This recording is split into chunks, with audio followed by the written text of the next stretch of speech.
Telugu Desam party కేవలం ఒక రాజకీయ శక్తి మాత్రమే కాదని, అది తెలుగువారి ఆత్మగౌరవ నినాదంతో పుట్టిన ఒక గొప్ప వ్యవస్థ అని ఆ పార్టీ అధినేత ముఖ్యమంత్రి నారా చంద్రబాబు నాయుడు స్పష్టం చేశారు. పార్టీ ఆవిర్భావం నుంచి నేటి వరకు అనేక చారిత్రాత్మక రికార్డులు నెలకొల్పామని ఆయన గుర్తు చేశారు. సామాన్య కార్యకర్తలను, వెనుకబడిన వర్గాల వారిని గుర్తించి వారిని చట్టసభలకు పంపించిన ఘనత టీడీపీకే దక్కుతుందన్నారు. పేదవాడికి పట్టెడన్నం పెట్టాలి, వారు గౌరవంగా బతకాలి అన్న నందమూరి తారక రామారావు ఆశయమే పార్టీకి పునాది అని అన్నారు. ఎన్ని కష్టాలు వచ్చినా కార్యకర్తలు టీడీపీ జెండా వదలలేదని మంత్రి నారా లోకేష్ అన్నారు. వైసీపీ హయాంలో టీడీపీ కార్యకర్తలు అనేక సమస్యలు ఎదుర్కొన్నారని, మెడపై కత్తిపెట్టి బెదిరించిన వెనక్కి మాత్రం తగ్గలేదని తెలిపారు. జగన్ కు ఈ మధ్య క్రెడిట్ చోరీ డిజార్డర్ జబ్బు వచ్చిందని తెలిపారు. వచ్చే కంపెనీలను తానే తెచ్చానని జగన్ చెప్పుకుంటున్నారని తెలిపారు. కార్యకర్తల సంక్షేమానికి 150 కోట్లు ఖర్చు చేశామని అన్నారు. టీడీపీ 44వ ఆవిర్భావ దినోత్సవ వేడుకలను పురస్కరించుకుని గుంటూరు జిల్లా తాడేపల్లిలో అత్యంత వినూత్నంగా వేడుకలు నిర్వహించారు. బోటింగ్ సొసైటీ ఆధ్వర్యంలో కృష్ణానదిపై భారీ బోట్ ర్యాలీ చేపట్టి పార్టీ పట్ల తమకున్న అభిమానాన్ని చాటుకున్నారు. నదిపై పసుపు జెండాలు రెపరెపలాడటం ప్రత్యేక ఆకర్షణగా నిలిచింది. ఇటీవల అనారోగ్యం కారణంగా మృతి చెందిన APN Andhra Jyothi senior reporter Kesamneni Purnachandra Rao పెద్దకర్మ ఆదివారం విజయవాడలో నిర్వహించగా పలువురు రాజకీయ ప్రముఖులు హాజరై ఆయన చిత్రపటానికి పూలమాలలు వేసి నివాళులు ఘనంగా అర్పించారు. పూర్ణ కుటుంబ సభ్యులను పరామర్శించి తమ ప్రగాఢ సానుభూతిని తెలియజేశారు. జర్నలిజం రంగంలో ఆయన చేసిన విశేష సేవలను, ప్రజా సమస్యల పరిష్కారంలో ఆయన చూపిన చొరవను ఈ సందర్భంగా నేతలు స్మరించుకున్నారు.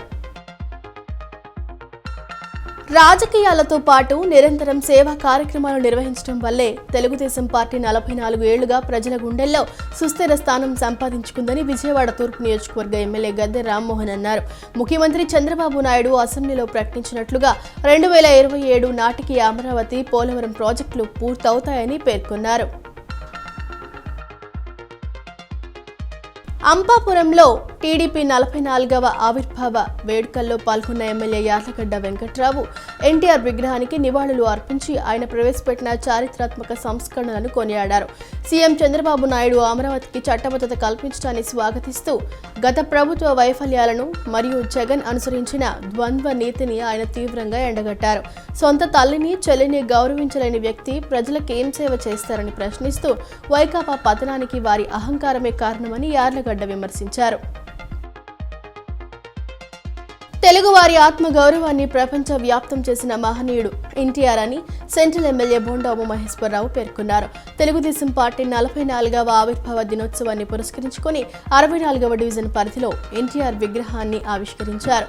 మహిళలకు ఆస్తిలో సమాన హక్కు, స్థానిక సంస్థల్లో రిజర్వేషన్లు వంటి చారిత్రాత్మక నిర్ణయాలు ఎన్టీఆర్ హయాంలోనే సాధ్యమయ్యాయని గుర్తు చేశారు.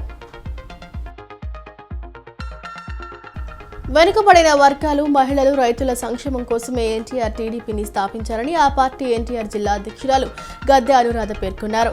గత 40 ఏళ్లుగా చంద్రబాబు నాయుడు రాష్ట్రాన్ని ప్రగతి పదంలో నడిపిస్తున్నారని, లోకేష్ యువగళం ద్వారా యువత సమస్యల పరిష్కారానికి కృషి చేస్తున్నారని తెలిపారు. తెలుగుదేశం పార్టీ 44వ ఆవిర్భావ దినోత్సవ వేడుకలను ఆదివారం సింగ్నగర్లోని సెంట్రల్ నియోజకవర్గ పార్టీ కార్యాలయంలో ఘనంగా నిర్వహించారు. ప్రభుత్వ whip MLA Bonda Uma Maheswara Rao party పతాకాన్ని ఆవిష్కరించి ఎన్టీఆర్ విగ్రహానికి పూలమాలలు వేసి నివాళులు అర్పించారు. ఈ సందర్భంగా పార్టీ కేంద్ర కార్యాలయం నుండి జరిగిన రాష్ట్ర స్థాయి వేడుకలను భారీ ఎల్ఈడీ స్క్రీన్ ద్వారా కార్యకర్తలకు ప్రత్యక్ష ప్రసారం చేశారు. అనంతరం బోండాము మాట్లాడుతూ 44 ఏళ్ల టీడీపీ ప్రస్థానం ప్రజల విశ్వాసానికి, కార్యకర్తల కృషికి నిదర్శనమని పేర్కొన్నారు. ఎన్టీఆర్ ఆత్మగౌరవాన్ని నిలబెట్టగా చంద్రబాబు నాయుడు అభివృద్ధికి బాటలు వేశారని, భవిష్యత్తులో నారా లోకేష్ నాయకత్వంలో పార్టీ మరింత బలపడుతుందని ఆశాభావం వ్యక్తం చేశారు. పార్టీ కోసం కష్టపడే ప్రతి కార్యకర్తను ముఖ్యమంత్రి డాష్ బోర్డ్ ద్వారా స్వయంగా పర్యవేక్షిస్తున్నారని, కష్టపడిన వారికి తగిన గుర్తింపు, గౌరవం లభిస్తాయని హామీ ఇచ్చారు. విజయవాడ బీసెంట్ రోడ్లోని శ్రీ సాయి బిర్యానీ సెంటర్ భాగస్వామ్యం పేరుతో శివ అనే వ్యక్తి డాక్టర్ జిలానీని నమ్మించి 73 లక్షలు వసూలు చేసి మోసగించాడు. అగ్రిమెంట్ ప్రకారం హోటల్ హక్కులు కల్పించకపోగా కోర్టు ఆదేశాలను బేఖాతరు చేస్తూ బాధితుడిని లోపలికి రాకుండా అడ్డుకుంటూ ప్రాణహాని తలపెడుతున్నాడు.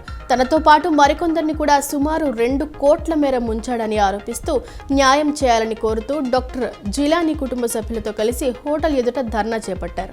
తమకు రావాల్సిన సొమ్మును ఇప్పించి దౌర్జన్యానికి పాల్పడుతున్న శివ నుండి రక్షణ కల్పించాలని బాధితుడు పోలీసులను వేడుకుంటున్నారు.